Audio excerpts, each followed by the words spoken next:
Welcome back to the weekly Education Pulse, your international education fix, with stories that matter from every corner of the globe. I'm Tony. And I'm Sammy. In this episode, we're zooming around the globe again to cover a wave of new international school launches, a bold British curriculum partnership in Bangkok, and even a fertility twist to round things off. So let's get into the news. And we start in Bangkok, where Magdalen College School Oxford has announced a partnership with Lana International School, or the CIEO group of schools. It's expanding its brand into Southeast Asia. This isn't just another name drop of a British school abroad.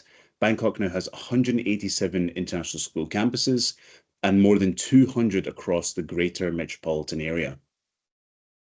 Here's a kicker. 61% of Bangkok's international schools offer British-oriented education and 25% offer IGCSE. The British curriculum is dominating here, with names like Harrow, Shrewsbury, Dulwich, Wellington and King's, who are all already present here. Some are asking if the market is hitting saturation for that top-end premium market. Or whether it's just that the good times just keep on rolling. Bangkok's appetite for British education is clearly still strong, and schools are betting on that trend continuing. Next up, we're in Almaty, Kazakhstan, where Ardingly College is opening a new campus.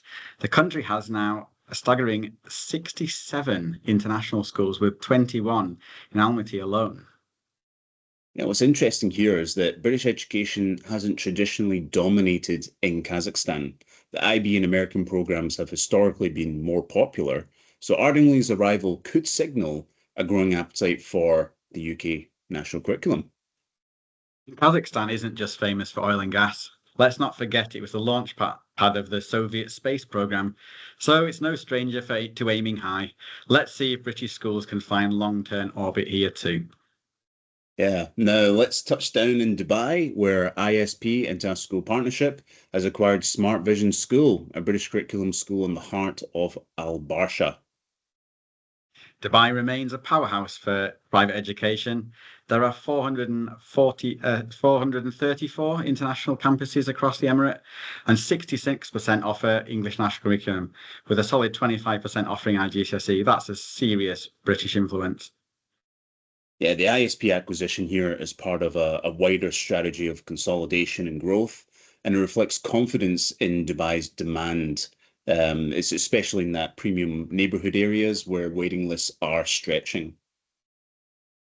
Stop Bahrain, where Northview International School will launch its inaugural high school class in August 2025. Yeah, Bahrain is often overshadowed by its giant neighbor, Saudi Arabia, and it doesn't always get the limelight, but there are now 73 international schools in the Kingdom of Bahrain, and the country has its own Vision 2030 strategy focused on education reform, digital transformation, and a diversified economy. A reminder that Gulf's education boom isn't just a Saudi and Emirati story. Bahrain is laying its own foundation steadily and strategically. Yes, and going over to Southeast Asia, in Singapore, a new American curriculum school is set to open in Jurong by August 2025. This adds to the 8 American schools already operating in the city-state. Singapore is home to a whopping 271 international schools. I mean, it's incredible, and that one of the highest densities globally. The city continues to attract a mix of expat and local families seeking global pathways. Yeah, and fun fact, this new school we just down the road from NTU, Nanyang Technological University, where I happened to study a wee while ago. So Jurong's definitely leveling up. Now let's swing over to Dakar, Senegal, where the UK government has supported the launch of a new British curriculum school. Yeah, Senegal is a fascinating market. There are just 14 English medium international schools in the country, and it straddles both Anglophone and Francophone traditions. So it's a strategic soft power move from the UK to build educational influence there. And as African economies grow, we're likely to see more of these partnerships, blending diplomacy and education investment. And last but not least in our roundup, Seville, Spain, where Iago School is expanding its early years offer with a new bilingual nursery. Spain has a massive international school market, 438 campuses, and the demand at early years level is certainly rising. Yeah, this nursery is bilingual from 4 months old, which is a big draw for both international and local families. Seville may not be as globally known as Madrid or Barcelona, but it's building a quiet momentum. It's sometimes these subtle moves, like expanding nurseries, that signal long-term market confidence. All right, and now for our spotlight segment, let's talk about something that always gets discussed in education circles and has massive implications: fertility rates.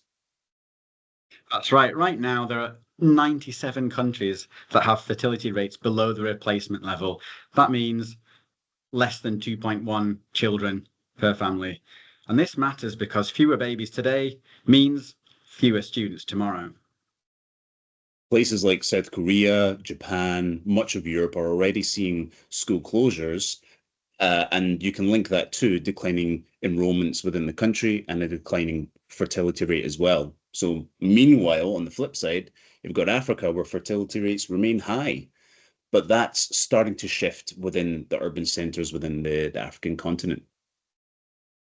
What does this mean for international schools? Well, for one, it could lead to increased competition for students. Schools might have to do more to attract and retain families.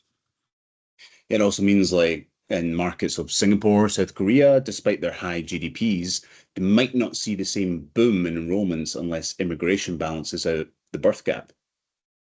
There's an opportunity too, isn't there? I mean, in high aging societies, education for adults, reskilling, lifelong learning may all take more importance. So the international education market might need to broaden its horizons. Yeah, so next time you read about fertility rates in a UN report, know that it has everything to do with where international schools pop up next.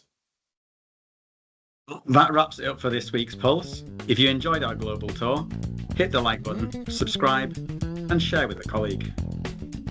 And don't forget, drop us a comment. If you've got a tip or want us to spotlight your school in a future episode, please let us know. See you next time. See you next time.